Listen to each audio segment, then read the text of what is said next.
Então a gente vai continuar falando aqui desse desempenho recente do dólar.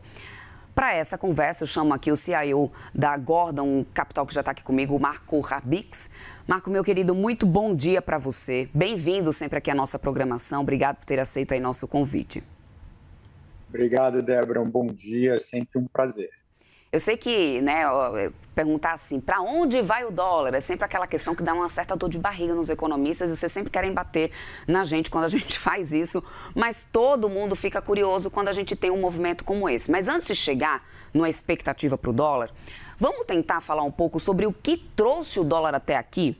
Porque antes até de eu chamar você, a gente já estava mostrando que desde o início do ano, quando a gente teve um pico, desse fluxo estrangeiro, para agora, de acordo com o levantamento da Elos Aita, a gente tem tido uma desaceleração nesse investimento do capital estrangeiro.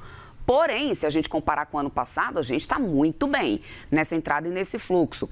Isso continua realmente sustentando? Talvez essa possibilidade da gente ter menos corte de juros, então, com essa ata de ontem, pode ter justificado esse maior alívio para essa cotação, voltando ao patamar de janeiro de 2024? Legal, vamos lá. Então, realmente, essa pergunta é aquela famosa pergunta dos 2 bilhões de dólares, né? Então, assim, a gente tem que rever o que fez com que essa cotação começasse a cair. Então, primeiro vieram aqueles anúncios de tarifaço, Groenlândia, aí Canadá, enfim, né? E aí isso fez com que os investidores começassem a buscar maiores geografias para diversificação. E aí a gente viu que o Brasil ele estava muito bem posicionado, né? A gente tem 3 fatores principais com que faz o investidor estrangeiro continuar buscando o Brasil. Primeiro, nós somos um exportador de petróleo, né? Então, a gente fez essa cotação, né? Essa cotação do barril de petróleo aumentando, ele fez com que, lógico, o Brasil, por ser esse exportador, a gente tivesse uma maior procura. O segundo ponto é a Bolsa, como você muito bem colocou, a gente tem, né, empresas ligadas a esse setor, né? Então, você tem Petrobras, você tem outras logísticas, você tem próprio bancos também dentro dessa margem. Então, assim, você tem alguns setores que foram beneficiados com esse cenário. E o outro ponto é justamente o diferencial de juros, né? Aquela operação que a gente chama do carry trade, ou seja, com esse diferencial de juros muito alto, faz com que o investidor traga o recurso para cá, ganha nesse diferencial, mesmo fazendo a operação do hedge cambial, que tem um custo adicional, mas você tem ainda um cenário bastante vantajoso para esse tipo de operação, né? Então, dentro disso, faz com que o investidor continue trazendo, sim, dólar, né, aqui para o Brasil. A gente não pode desconsiderar que estamos em um ano eleitoral. E a gente sabe que ano eleitoral, normalmente, o câmbio embute um prêmio de risco. E dessa vez, parece que a gente está vendo o contrário acontecer. É 2026, ano eleitoral, o que a gente está vendo é dólar caindo, bolsa recebendo fluxo, né? E Brasil ainda muito atraente para esse capital externo. O mercado está subestimando o risco eleitoral. Até que ponto esse diferencial de juros vai conseguir pagar o risco dessa conta de um ano eleitoral? Eu acho que tem um pouco desse otimismo com relação à oposição ter crescido nas pesquisas, mas não está precificado isso. E é muito cedo, na minha opinião, falar que o ano eleitoral, esse crescimento, perdão, nas pesquisas fez com que o investidor trouxesse para cá o dinheiro, esse fluxo viesse para o Brasil. O fluxo não está vindo pela parte eleitoral, né? Ele está vindo mais por esse diferencial de juros. Agora, o que está mexendo mais com a curva de juros são justamente esses pontos geopolíticos, né? Então, por exemplo, ontem A gente teve não só um alívio com relação à tensão, tudo bem, teve sim a ata do Copom que facilitou um pouco, mas o fator exógeno, ou seja, o fator de fora, o fator externo, ele é o que está influenciando mais.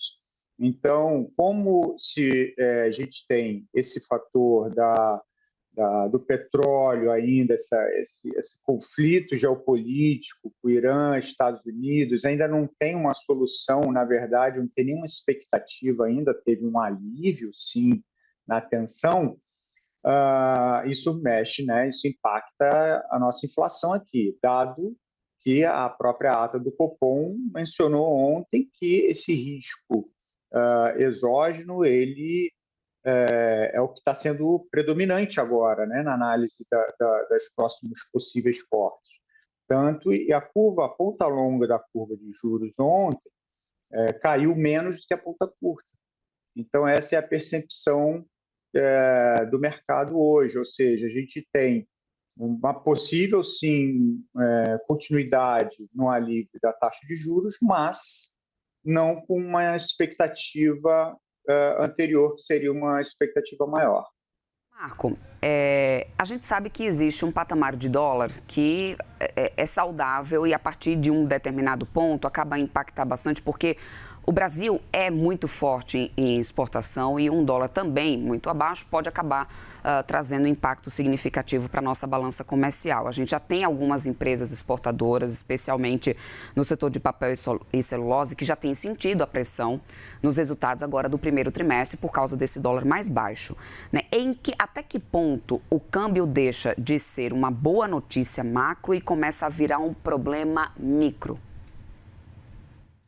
Bela pergunta. Inclusive, esse é o ponto que o Banco Central, ontem, no final do mercado, mencionou que pode fazer aquela famosa operação do swap cambial reverso, né? Ou seja, se realmente o câmbio cai muito, ou seja, se o real se valoriza bastante, isso é ruim para as empresas exportadoras, que eles têm uma receita menor.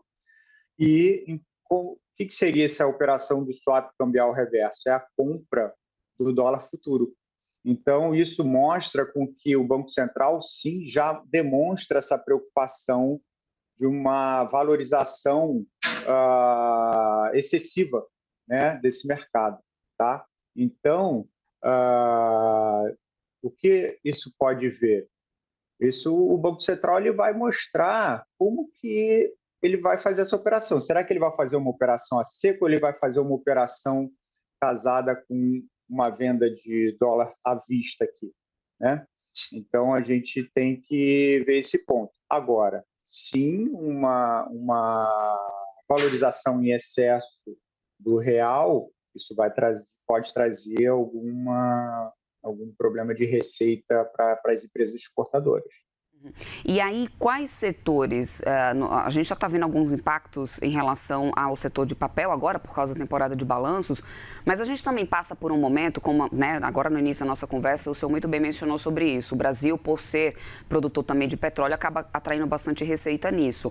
Ou seja, mais uma vez bate nessa questão do qual nível do dólar é realmente benéfico ou não. Então, temos setor de papel, tem algum outro setor que pode sofrer bastante em relação a um câmbio mais desvalorizado, na sua visão, nesse momento? Mercado agro, né? Então, a gente tem um mercado agro muito exportador. Então, a gente tem soja, tem café, tem algodão, então a própria carne. Então, assim, depois a gente tem que ver como que isso pode impactar, né? O quão isso leva direto para esse impacto nessa exportação. Então, a gente, o mercado agro, que é um mercado muito forte, a gente tem o mercado de petróleo, como você muito bem falou, então a gente tem outros tipos de exportação, né? alguma coisa mais voltada ali para também a parte de aviação, né? A aviação, na verdade, até pode ser beneficiado por causa dessa queda. Então, eu acho que o impacto em alguns setores podem ser negativos, exportadores, agora aqueles que têm um custo maior atrelado ao câmbio, eles podem ser beneficiados. Perfeito. Quero muito agradecer seu tempo aqui conosco. Conversamos aqui com o Marco Harbix, ele que é CEO da Gordon Capital. Bem-vindo sempre por aqui, meu querido. Obrigada pelo seu tempo. Bom restinho de semana para você e até uma próxima. Eu que agradeço o convite. É sempre um prazer. Um grande abraço. Até mais.